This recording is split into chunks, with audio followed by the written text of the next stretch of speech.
In this episode, I'm going to talk about the biggest mistake that real estate investors make when they on a buy appointment. This mistake can cost them from losing out on a lot of deals. And I'm also going to cover how you should handle it instead.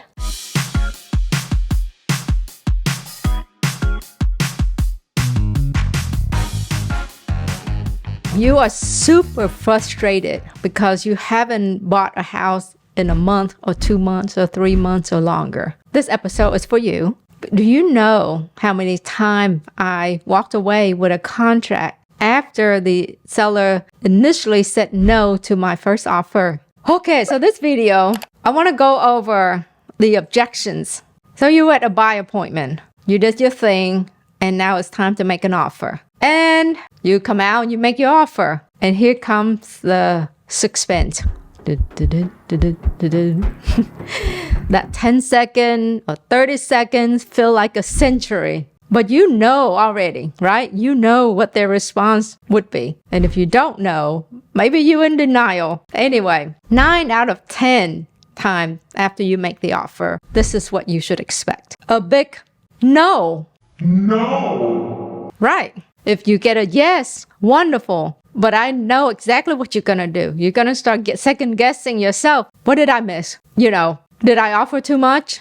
What did I miss, right? In this case, the seller, you make your offer. The seller say, no way, too low. What do? The last thing you want to do, the biggest mistake that investors make is pack up their stuff, shake the seller's hand, and leave. So do not leave. You can do anything but leaving. You need to sit, stay put, and find out more. This is time to dig in, okay? You gotta dig in. Hey, if you are enjoying this episode so far, don't forget to hit that subscribe button. So how do you dig in? Well, you can start with something like this. Whew. Now that we got that out of the way, what were you expecting our offer to be? So here comes the truth. They probably will tell you a number, but it's your job to find out why. You got to stay there and figure it out. If they give you a number, you can say, well, tell me how I can make that work. And, there are several reasons that they would say no, right? And you have to remember this too, though. In most cases, your seller is going through this process for the first time and maybe the only time in their life. So you got to be patient. You got to be helpful. You got to provide a solution. Most of the time, in my experience, the sellers said no because they do not know the cost of selling a house.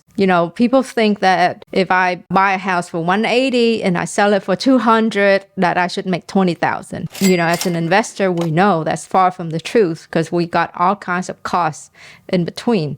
This episode is brought to you by Buzz Vacation Rentals, a premier property management company in Houston and Galveston. Give Buzz a call today if you need help in managing your short-term and vacation rental properties at 281-549-8432 or visit their website at pm.buzzvacationrentals.com.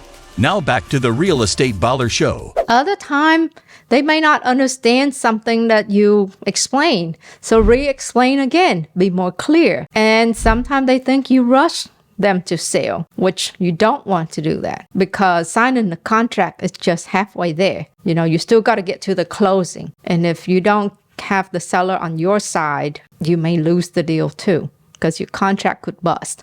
They may get another offer down the line. They may get a higher offer down the line and, ghost you. So at the end of the day, you won't buy every house you look at. Okay, so let's get that out of the way. You won't buy every house you look at. But I suggest that you don't walk away on the first no you get either. For me, it will take 3 to 5 more no's before I walk away. Now, there are sellers that don't want to sign anything at the appointment, but that's something you should figure out up front. Don't wait until the time you make the offer to figure that out. Also, again, you can trap the seller in their own lies too, right? You just got to figure out why. What is it that they still not ready to make a decision? And you got to cover all of that upfront before you make the offer. So if it's because the number, maybe you gotta sit down and explain to them, okay, so here's what your house is worth fixed up. Example, it's worth $200,000 fixed up and it's gonna cost $50,000 in repairs.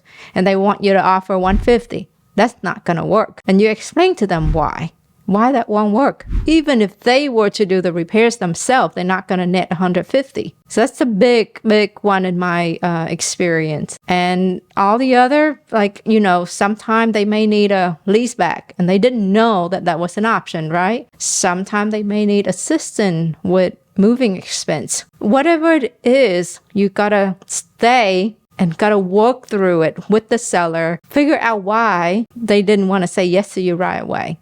And maybe help them to get that confidence to say yes and sign the contract with you, because it is a big decision for them at the end of the day. If you enjoyed this episode, you should watch how to pick the best exit strategy for your investment property. And if you get some serious value out of this, don't forget to give it a thumbs up or share this episode with a friend or a colleague. And of course, be sure to subscribe to the Real Estate Baller Show for more great content on real estate investing and other exciting topics. Thanks for joining us and see you in the next video.